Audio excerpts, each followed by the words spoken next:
Chapter 13. Deep Magic from the Dawn of Time. Now we must go back to Edmund. When he had been made to walk far further than he had ever known that anybody could walk, the witch at last halted in a dark valley, all overshadowed with fir trees and yellow trees. Edmund simply sank down and lay on his face, doing nothing at all and not even caring what was going to happen next, provided they could let him lie still. He was too tired even to notice how hungry and thirsty he was. The witch and the dwarf were talking close beside him in low tones. "No," said the dwarf. "It is no use now, O Queen. They must have reached the stone table by now." "Perhaps the wolf will smell us out and bring us news," said the witch. "It cannot be good news if he does," said the dwarf. "4 thrones in Cair Paravel," said the witch. "How if only 3 were filled? That would not fulfill the prophecy." "What difference would it make now that he is here?" said the dwarf. He did not dare, even now, to mention the name of Aslan to his mistress. "He may not stay long, and then we would fall upon the 3 at Cair." "Yet it might be better," said the dwarf, "to keep this one." Here he kicked Edmund. "For bargaining with." "Yes, and have him rescued," said the witch scornfully. "Then," said the dwarf, "we had better do what we have to do at once." "I would like to have it done on the stone table itself," said the witch. "That is the proper place. That is where it has always been done before." "It will not be long now before the stone table can again be put to its proper use," said the dwarf. "True," said the witch, and then, "Well, I will begin." At that moment, with a rush and a snarl, a wolf rushed up to them. "I have seen them. They are all at the stone table, with him. They have killed my captain, Fenris Ulf. I was hidden in the thickets and saw it all. One of the sons of Adam killed him. Fly, fly!" "No," said the witch. "There will be no flying. Go quickly. Summon all our people to meet me here as speedily as they can. Call out the giants and the werewolves and the spirits of those trees who are on our side. Call the ghouls and the bogles, the ogres and the minotaurs. Call the cruels, the hags, the spectres, and the people of toadstools. We will fight. What? Have I not still my wand? Will not their ranks turn into stone even as they come on?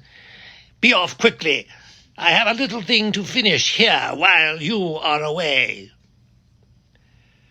The great brute bowed its head, turned, and galloped away. "Now," she said, "we have no table. Let me see. We had better put it against the trunk of a tree." Edmund found himself being roughly forced to his feet. Then the dwarf set him with his back against a tree and bound him fast. He saw the witch take off her outer mantle. Her arms were bare underneath, and it was terribly white. Because they were so very white, he could not see much else. It was so dark in this valley under the trees. "Prepare the victim," said the witch. and the dwarf undid Edmund's collar and folded back his shirt at the neck. Then he took Edmund's hair and pulled his head back so that he had to raise his chin. After that Edmund heard a strange noise. Whiz, whiz, whiz. For a moment he couldn't think what it was. Then he realized it was the sound of a knife being sharpened. At that very moment he heard loud shouts from every direction, a drumming of hoofs and a beating of wings, a scream from the witch, confusion all round him. And then he found he was being untied. Strong arms were round him, and he heard big, kind voices saying things like, "Let him lie down. Give him some wine. Drink this. Steady now. You'll be all right in a minute." Then he heard the voices of people who were talking not to him, but to one another. And they were saying things like, "Who's got the witch? I thought you had her. I didn't see her after I knocked the knife out of her hand. I was after the dwarf. Do you mean to say she's escaped? A chap can't mind everything at once. What's that? Oh, sorry, it's only an old stump." But just at this point, Edmund went off in a dead faint.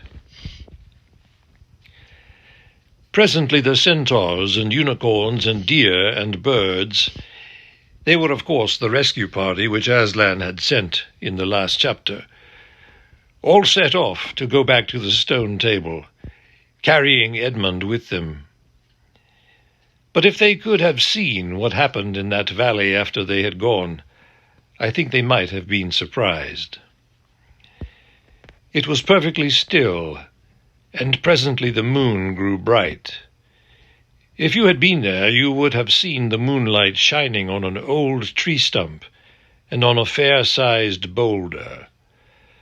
But if you had gone on looking, you would have gradually begun to think there was something odd about both the stump and the boulder. And next you would have thought that the stump did look really remarkably like a little fat man crouching on the ground. And if you had watched long enough, you would have seen the stump walk across to the boulder, and the boulder sit up and begin talking to the stump. For in reality the stump and the boulder were simply the witch and the dwarf. For it was part of her magic that she could make things look like what they weren't.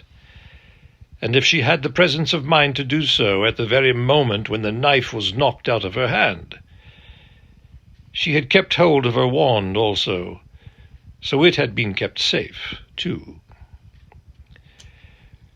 When the other children woke up the next morning, they had been sleeping on piles of cushions in the pavilion. The first thing they heard from Mrs. Beaver was that their brother had been rescued and brought into camp late last night, and was at this moment with Aslan. As soon as they had breakfasted, they all went out, and there they saw Aslan and Edmund walking together in the dewy grass, apart from the rest of the court. There is no need to tell you, and no one ever heard, what Aslan was saying, but it was a conversation which Edmund never forgot. As the others drew nearer, Aslan turned to meet them, bringing Edmund with him. "Here is your brother," he said, "and there is no need to talk to him about what is past." Edmund shook hands with each of the others and said to each of them in turn, "I'm sorry." And everyone said, "That's all right." And then everyone wanted very hard to say something which would make it quite clear that they were all friends with him again, something ordinary and natural. And of course no one could think of anything in the world to say. But before they had time to feel really awkward, one of the leopards approached Aslan and said, "Sire, there is a messenger from the enemy who craves audience." "Let him approach," said Aslan. The leopard went away and soon returned, leading the witch's dwarf. "What is your message, son of earth?" asked Aslan. "The Queen of Narnia and Empress of the Lone Islands desires a safe conduct to come and speak with you," said the dwarf, "on a matter which is as much to your advantage as to hers." "Queen of Narnia, indeed," said Mr. Beaver. "Of all the cheek." "Peace, Beaver," said Aslan. "All names will soon be restored to their proper owners. In the meantime, we will not dispute about noises. Tell your mistress, son of earth, that I grant her safe conduct on condition that she leaves her wand behind her at that great oak." This was agreed to, and 2 leopards went back with the dwarf to see that the conditions were properly carried out.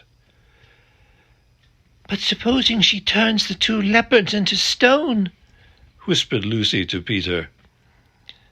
I think the same idea had occurred to the leopards themselves.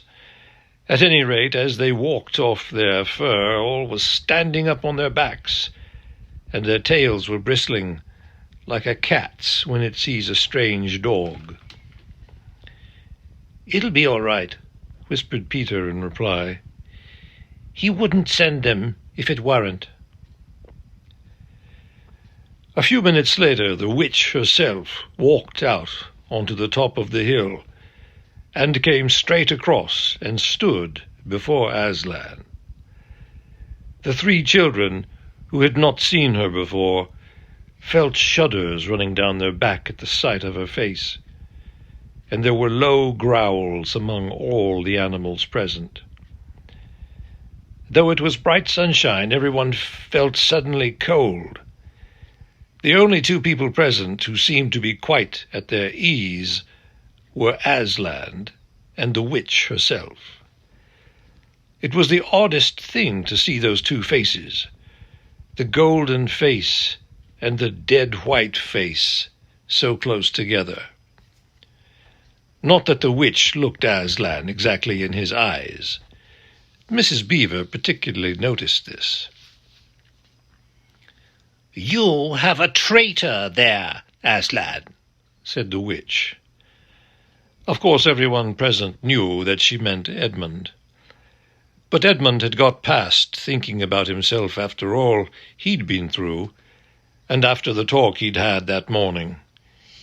He just went on looking at Aslan. It didn't seem to matter what the witch said. "Well," said Aslan, "his offense was not against you." "Have you forgotten the deep magic?" asked the witch. "Let us say I have forgotten it," answered Aslan gravely. "Tell us of this deep magic." "Tell you?" said the witch, her voice growing suddenly shriller. "Tell you what is written on that very table of stone which stands behind us? Tell you what is written in deep letters, as a spear is long, on the trunk of the world ash tree? Tell you what is engraved on the sceptre of the Emperor beyond the sea? You at least know the magic which the Emperor put into Narnia at the very beginning. You know that every traitor belongs to me as my lawful prey, and that for every treachery I have a right to a kill." "Oh," said Mr. Beaver. "So that's how you came to imagine yourself a queen, because you were the Emperor's hangman, I see." "Peace, Beaver," said Aslan, with a very low growl. "And so, continued the witch, "that human creature is mine. His life is forfeit to me. His blood is my property." "Come and take it then," said the bull with a man's head, in a great bellowing voice. "Fool!" said the witch with a savage smile that was almost a snarl. "Do you really think your master can rob me of my rights by mere force? He knows the deep magic better than I. He knows that unless I have blood, as the law says, all Narnia will be overturned and perish in fire and water." "It is very true," said Aslan. "I do not deny it." "Oh, Aslan," whispered Susan in the lion's ear. "Can't we... you won't, will you? Can't we do something about the deep magic? Isn't there something you can work against it?" "Work against the Emperor's magic?" said Aslan, turning to her with something like a frown on his face. And nobody ever made that suggestion to him again. Edmund was on the other side of Aslan, looking all the time at Aslan's face. He felt a choking feeling and wondered if he ought to say something. But a moment later he felt he was not expected to do anything except to wait and do what he was told. "Fall back, all of you," said Aslan, "and I will talk to the witch alone." They all obeyed. It was a terrible time, this, waiting and wondering, while the lion and the witch talked earnestly together in low voices. Lucy said, "Oh, Edmund," and began to cry. Peter stood with his back to the others, looking out at the distant sea. The beavers stood, holding each other's paws with their heads bowed. The centaurs stamped uneasily with their hoofs. But everyone became perfectly still in the end, so that you'd noticed even small sounds like a bumblebee flying past, or the birds in the forest down below them, or the wind rustling the leaves. And still the talk between Aslan and the White Witch went on. At last they heard Aslan's voice. "You can all come back," he said. "I have settled the matter. She has renounced the claim on your brother's blood." And all over the hill there was a noise as if everyone had been holding his breath and had now begun breathing again, and then a murmur of talk. They began to come back to Aslan's throne. The witch was just turning away with a look of fierce joy on her face when she stopped and said, "But how do I know this promise will be kept?" "Wow!" roared Aslan, half rising from his throne.